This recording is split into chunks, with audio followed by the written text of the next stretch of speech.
রাজধানীতে একদিনের ব্যবধানে তাপমাত্রা প্রায় 2 ডিগ্রি সেলসিয়াস বেড়ে গেছে। আজ রাজধানীর সর্বোচ্চ তাপমাত্রা রেকর্ড করা হয়েছে।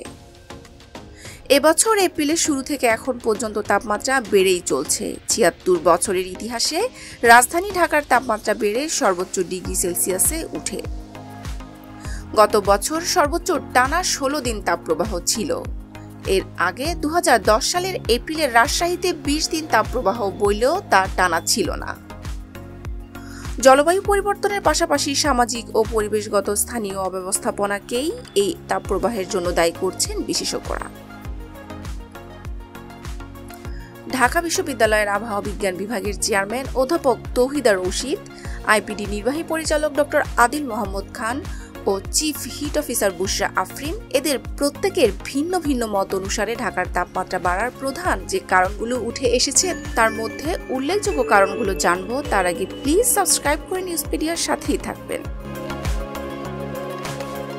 ঢাকার মাত্রাতিরিক্ত জনসংখ্যা, মাত্রাতিরিক্ত যানবাহন, অফিস কলকারখানা, অপরিকল্পিত নগরায়ন, নগরে বিভিন্ন সংস্থার মধ্যে সমন্বয়ের অভাব ও পরিবেশ অব্যবস্থাপনা, নগরের বিভিন্ন অবকাঠামো ও ভবন নির্মাণে ব্যবহৃত কংক্রিট তাপমাত্রা, শহরের বৃক্ষ নিধন, সবুজায়ন কমে যাওয়া, জলাধার যেমন ডোবা, পুকুর, নালা, পানির ফোয়ারা ইত্যাদি না থাকা, মাটির পরিবর্তে বালু দিয়ে সমস্ত জায়গা ভরাট করা, পিচ ঢালা রাস্তা, নতুন করে তৈরি বহুতল ভবনগুলোতে অতিরিক্ত গ্লাসের ও এসির ব্যবহার।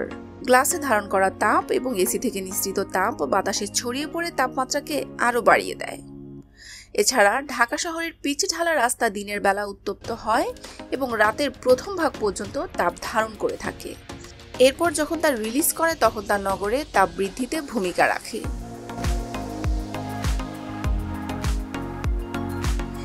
এপ্রিলে আরও একটি রেকর্ড ঢাকা শহরের। পরপর টানা 5 দিন বিশ্বের সবচেয়ে বায়ু দূষণের নগরী হিসেবে রেকর্ড করেছে। তবে আশার বাণী এই যে স্থানীয় এই অব্যবস্থাপনা এড়াতে পারলে তাপদাহ 2 ডিগ্রি সেলসিয়াস পর্যন্ত কমানো যাবে। এমন উষ্ণকুণ্ড থেকে রক্ষা করতে হলে ঢাকার চারিপাশে বিস্তীর্ণ এলাকা জুড়ে সবুজ বনায়ন করতে হবে, ঢাকার আশপাশের জলাশয়গুলোকে রক্ষা করতে হবে। একই সঙ্গে ঢাকার যেটুকু জলাশয়, গাছগাছালি, খালি জায়গা ও মাঠ আছে সেগুলোকে অক্ষত রাখতে হবে। বুশরা আফরিন আরও বলেন, প্রত্যেকে নিজ নিজ বাসস্থানে বৃক্ষরোপণের উদ্যোগ নিতে হবে। আমাদের কিছু অবকাঠামোগত উন্নয়ন হয়েছে, যেমন মেট্রো রেলে যাতায়াত ব্যবস্থা, যার ফলে একটা ইতিবাচক পরিবর্তন লক্ষণীয়। গাজীপুর এবং নারায়ণগঞ্জ সহ নগরগুলো যেন ঢাকার মতো অপরিকল্পিত না হয়, সেখানকার জলাশয় ও সবুজায়ন রক্ষায় এখন থেকেই সতর্ক হতে হবে। ঢাকা শহরে যতটা সম্ভব সবুজায়ন বা জলাশয়ের ব্যবস্থা করা, ট্যানারি সরিয়ে নেওয়া, আবাসিক এলাকা থেকে সব ব্যবসা কেন্দ্র সরিয়ে নেওয়া, এতে তাপদাহ কিছুটা হলেও কমে আসবে। তীব্র তাপদাহের কারণে জনজীবন বিপর্যস্ত হয়ে পড়েছে। সবচেয়ে বেশি বিপাকে রয়েছে খেটে খাওয়া মানুষ। হাসপাতালেও গরমজনিত রোগীর সংখ্যা বৃদ্ধি পাচ্ছে। 48 ঘন্টায় ঢাকার কোথাও কোনো বৃষ্টিপাত হয়নি। ধন্যবাদ। সাবস্ক্রাইব করে নিউজপিডিয়ার সাথেই থাকবেন।